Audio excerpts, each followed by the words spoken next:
我挑琴的几个参考因素啊，第一个，这琴要好，这是一个硬性条件，就是琴要好。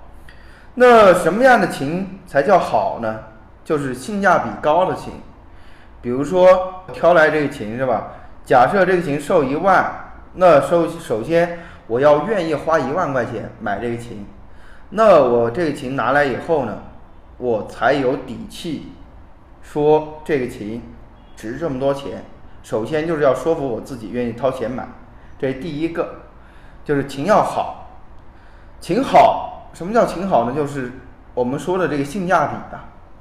假设同一张琴，3万5万也可以买到，2万1万也可以买到，那么你1万买到就是赚，3万5万买到呢也不亏。你要是花个10几20万买的，那就是交学费